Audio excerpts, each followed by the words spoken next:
Hi everyone, I hope you are all well and safe. As you know, we couldn't make it to your school because of the COVID situation, but we will be reaching out via this video to share our journey and experiences with all of you guys and help inspire you.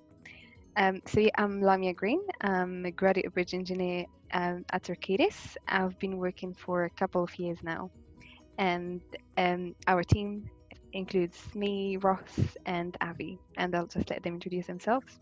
Hi guys, I'm Ross Blacker. I work for Arcadis for the last nearly 5 years now. I'm a mechanical and electrical engineer, which basically involves all of those things that make a building work or comfortable or habitable, like lighting, power, drainage, gas, anything you like. Hi guys and girls, my name is Abhishek. I'm a engineer at Arcadis, working for the highway structures department or bridges. And I've been working at Arcadis for almost a year and a bit now. When I was younger, I used to really enjoy sort of building things or messing around with things, whether it was at home, at school, or even on video games. I really enjoyed making things that worked or looked good, and engineering is an opportunity to sort of explore and really get into that kind of mindset and possibility. Yeah, for me, why engineering? Similar to Ross, when as a kid, I had a liking for blocks, the Lego blocks, building blocks, building new things. I had a liking for trains and cars. So enjoyed having toys of them and playing around with them. And the other factor was that I grew up in 3 different countries, and whilst growing up, I always appreciated the tall skyscrapers that I saw in the places, and they did inspire, motivate me to study engineering because looking at those structures, I did actually feel motivated to design maybe one of them as a kid when I was older. So yeah, that's my reason. So a combination of different factors for me. Yeah, I would say why I chose engineering is probably exactly what you guys said, um, because I did actually appreciate the built environment, all the skyscrapers and the bridges and the structures. It just felt so great, and a lot of questions. How do you do that, and how does it actually stand? And yeah, on the other hand, I was the person actually in the house that took care of everything, fixing things. And I did enjoy maths and physics in school. I did know that I was going to do engineering. I just didn't know exactly what it was. And the fact that I appreciated the built environment, I just decided to do civil engineering. And from there, bridge engineering. Having an Indian upbringing, there's always the standard choice between either medicine or engineering. Yeah. Or yes, I did consider that while doing my pre-university, my A levels. But in the end, engineering was the winner for me, and I don't regret it. And yeah, enjoyed my journey so far as an engineer, right from uni onto the workplace. I'll say I might be a little bit different from most of the people that you talk to in engineering. Engineering wasn't a consideration for me when I was growing up. My dad was an engineer for maybe 40 years, and like I said, I used to love building things with him. But I was never explained to me what engineering opportunities there were around. For me, looking at going into engineering meant going to university to do a degree and then moving into, bridges or civil engineering. It wasn't until a few years later that a friend of mine sort of pointed out that there was this route into design engineering, and I jumped at the chance. It was certainly a lot better than what I was doing at the time. I went through the conventional university route. I'll be honest.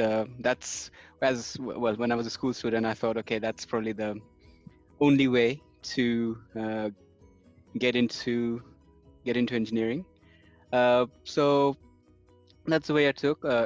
So I did my A levels. I chose maths, physics, and chemistry. So I did four subjects, and yeah. So thankfully got my grades and got into University College London. That's where I graduated from, and Yeah, I can say for university, 4 years, spending 4 years at UCL, definitely sort of prepared me for industry. Uh, in university life, well, there was a lot of group projects and a lot of the other softer skills that I got to develop personally. And in addition to the addition to the technical theoretical skills as well, which are needed. So yes, I'd say I enjoyed a lot of lessons learned. It was wouldn't say it was as smooth as the rides. It was challenging, but looking back on it, it's been very very useful. The experience at UCL during my time there, through all the activities and that I was able to that I was part of. So yeah. I would agree to that point. I think my experience, I studied in Morocco all of my life and I came here for university. So I think apprenticeship, I didn't even know it existed actually at all. Until I started studying and until I actually graduated, then I knew actually there is a different route. University, it, I did like it because it was a good mixture between theory and practice. I'm sure apprenticeship would have a lot more of practice and real life projects compared to university. But it was 4 years of studies full time.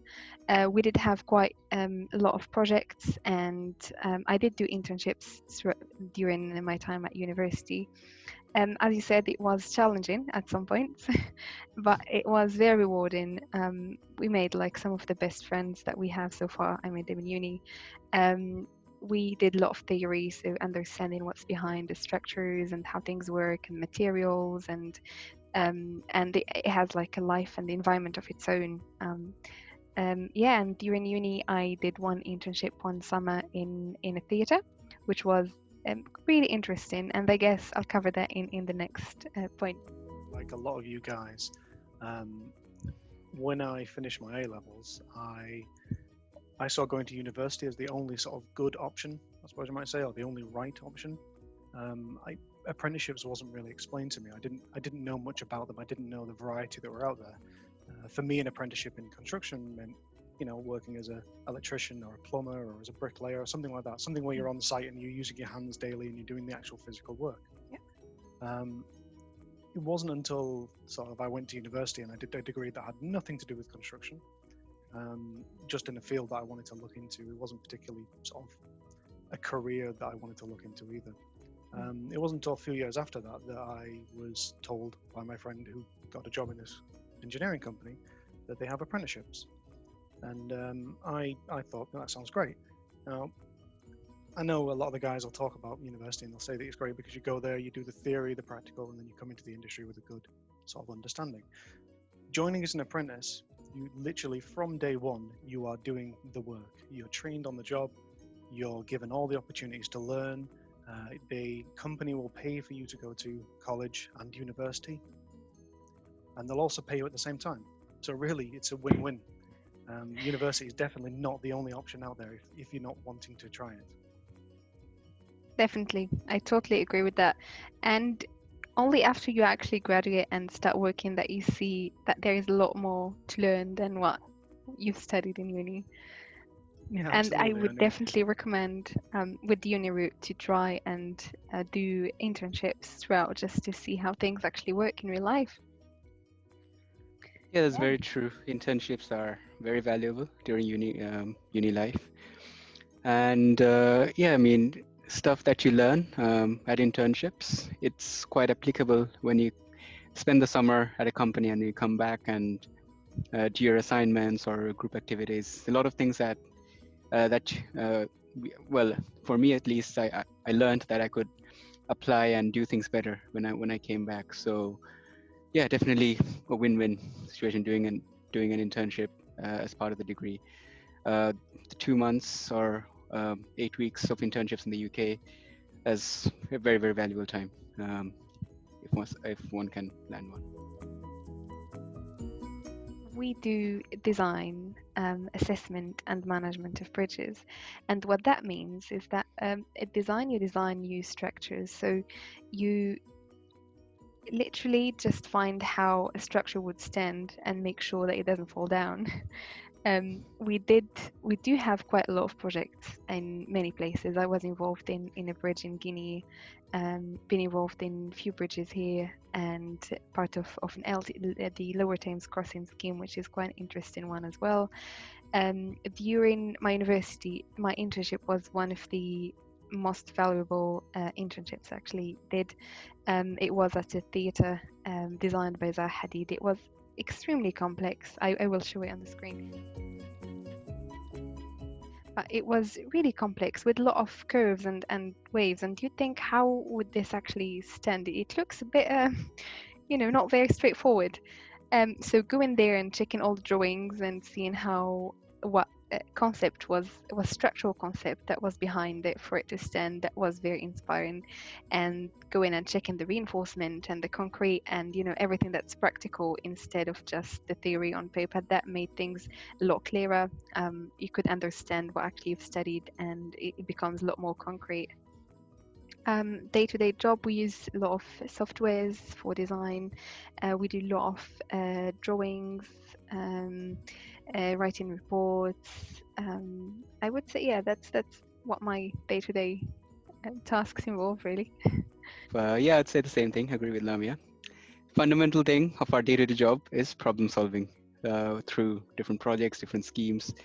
There's clients whom Arcadis works for, and fundamentally it's solving the problems of the clients and also fulfilling what the client needs.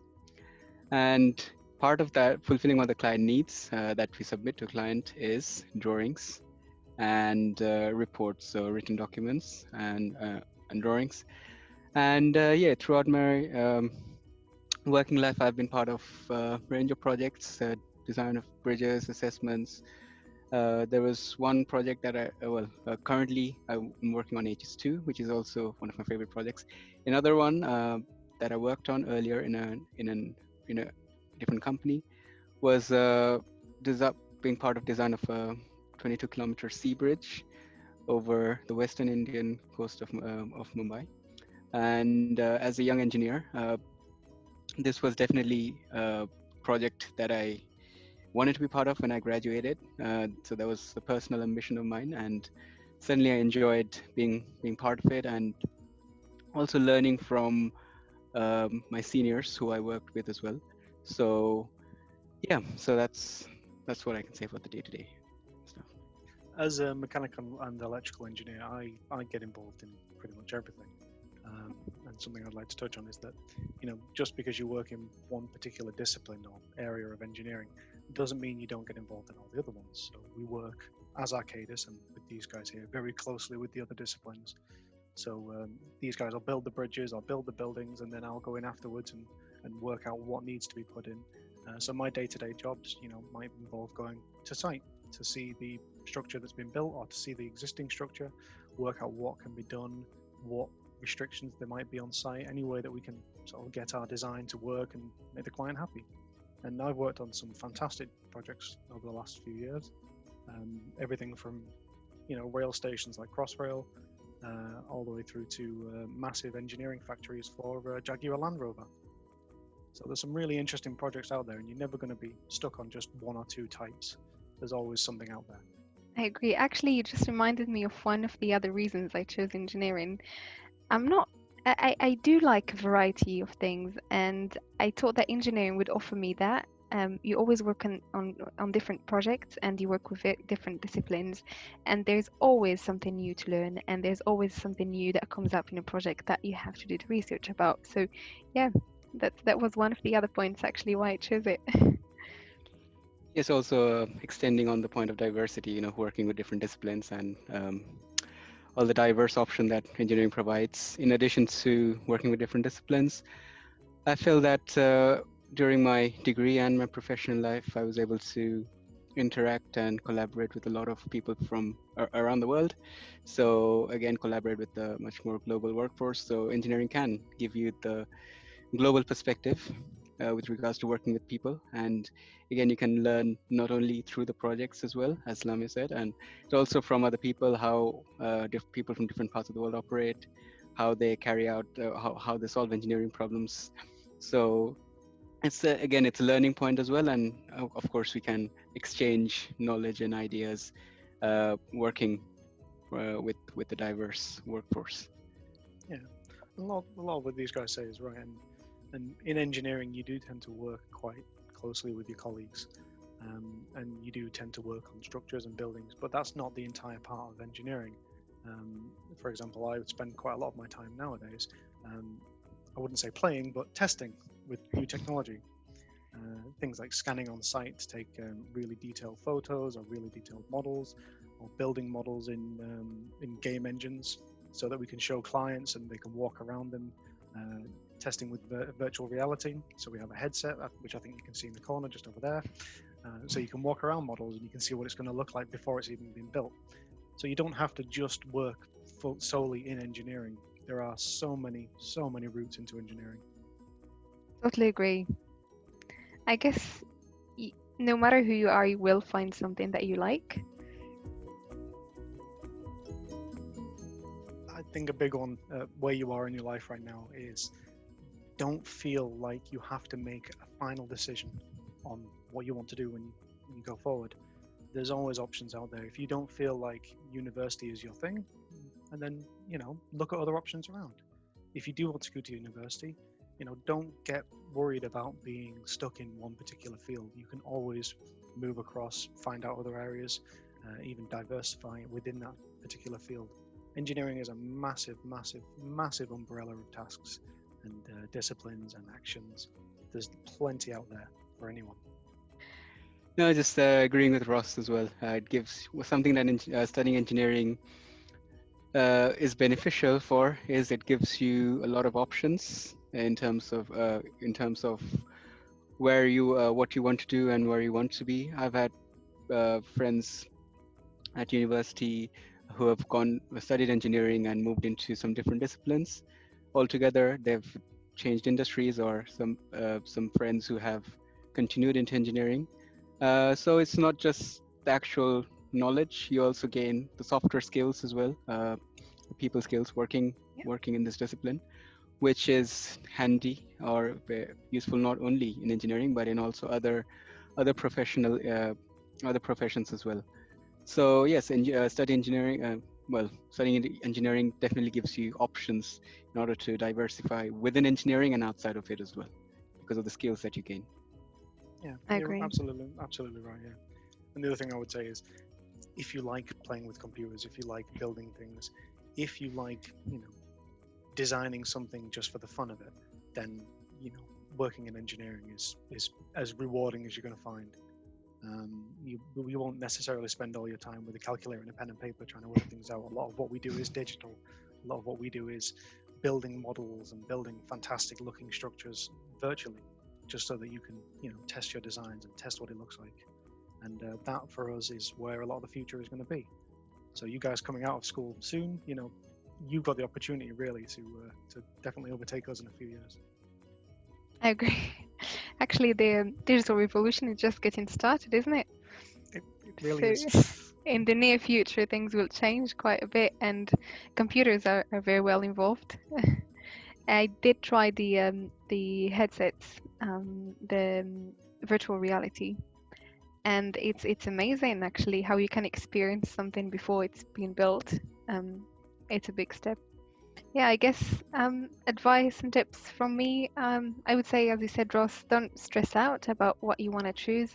You don't have to think that this choice is just going to live with you the rest of your life. Ask people around who work in different sectors, and ask what they actually do every day, so you get a feel of what it is. And yeah, if you do like solving problems, and if you do like to play around with things and computers, then probably engineering is a good option. And don't be afraid to email local companies as well. If you ever want to find out more about engineering, just look around, see what's there, send them a message or give them a phone call, and they'll always be happy to give you some advice or explain what it is they do.